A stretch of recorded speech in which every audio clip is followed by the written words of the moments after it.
दोस्तों आज इस वीडियो में हम जानेंगे सिक्योरिटी गार्ड को कौन कौन से कार्य करने होते हैं, उन्हें कितनी सैलरी मिलती है और इसके लिए कैसे अप्लाई कर सकते हैं। दोस्तों सिक्योरिटी गार्ड की नौकरी भिन्न भिन्न जगह पर हो सकती है। गाड़ी पार्किंग में भी सिक्योरिटी गार्ड की तैनाती की जाती है। बहुत से लोग अपने घरों के बाहर भी सिक्योरिटी गार्ड की तैनाती करते हैं। स्कूल कॉलेज के गेट पर, बड़े बड़े हॉस्पिटल, होटल्स, क्लब और कंपनी के गेट पर, मॉल आदि के गेट पर भी सिक्योरिटी गार्ड की तैनाती की जाती है। तो एक एक करके जान लेते हैं कि भिन्न भिन्न स्थानों पर सिक्योरिटी गार्ड को कौन कौन से कार्य करने होते हैं। दोस्तों पार्किंग में सिक्योरिटी गार्ड का कार्य होता है कि जो भी गाड़ी आ रही है उनकी पर्ची काटना, उन्हें पार्किंग में सही तरह से लगवाना, पार्किंग में कोई लूटपाट ना हो इसलिए वहां पर निगरानी रखना, अगर किसी तरह की घटना होती है तो उसकी जानकारी पुलिस को देना, और पार्किंग में किसी तरह की लड़ाई दंगा होने पर उसे छुड़ाना और उसकी जानकारी पुलिस कर्मियों को देना आदि जो जिम्मेदारी है वो सिक्योरिटी गार्ड की होती है।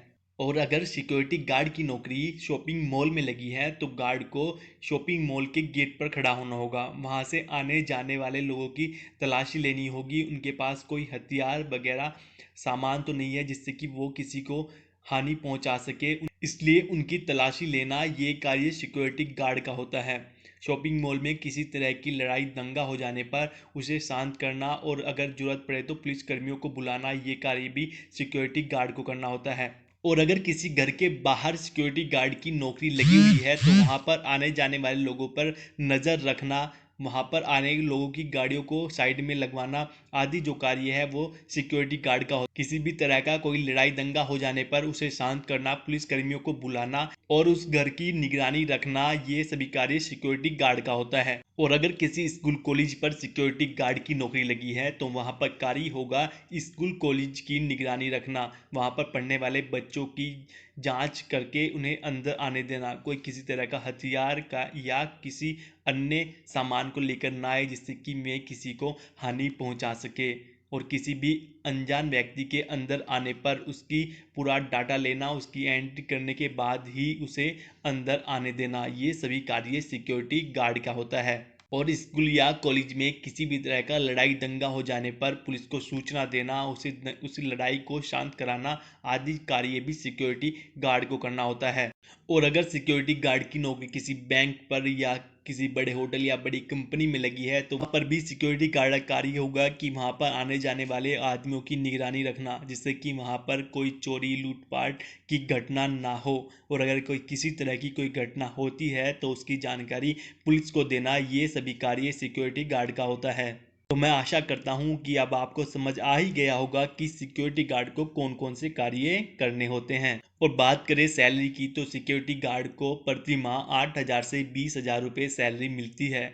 लेकिन अगर सिक्योरिटी गार्ड की नौकरी किसी बैंक में, किसी बड़े होटल में या किसी मंत्री के घर पर या किसी सरकारी महकमे में लगती है तो यह सैलरी बढ़कर 30,000 रुपये तक भी हो सकती है। दोस्तों सिक्योरिटी गार्ड बनने के लिए आयु सीमा 18 से 45 साल के बीच में होनी चाहिए और कैंडिडेट का 10वीं पास होना बेहद जरूरी है। दोस्तों समय समय पर अलग अलग जगह पर सिक्योरिटी गार्ड की नौकरी निकलती रहती है जिसके लिए आपको ऑनलाइन जाकर बार बार चेक करना होगा। इसके लिए आप हमारा यूट्यूब चैनल भी सब्सक्राइब कर सकते हैं। यहाँ पर भी आपको सिक्योरिटी गार्ड की भर्ती से रिलेटेड जानकारी मिलती रहेगी। और दोस्तों बहुत से शहरों में इसकी एजेंसी भी खुल चुकी है जो सिक्योरिटी गार्ड की सर्विस प्रोवाइड करते हैं। तो इसके लिए आपके आसपास कोई शहर में एजेंसी होगी तो वहाँ पर भी जाकर आप अपना रजिस्ट्रेशन करवा सकते हैं जिससे कि अगर कोई नौकरी आएगी तो वे वहाँ पर आपकी भर्ती करवा देंगे। दोस्तों सिक्योरिटी गार्ड की जो नौकरी है वो शिफ्ट वाइज होती है, इसमें आपको दिन और रात दोनों में कार्य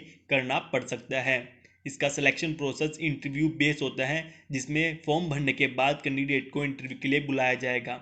इंटरव्यू में आपको अपने हाई स्कूल की मार्कशीट और अगर आपने 12th या ग्रेजुएशन की है तो उसकी मार्कशीट लेकर जाना जरूरी है। इसके साथ ही अगर आपने कोई कंप्यूटर वगैरह का डिप्लोमा कर रखा है तो उसकी मार्कशीट भी साथ ले ले।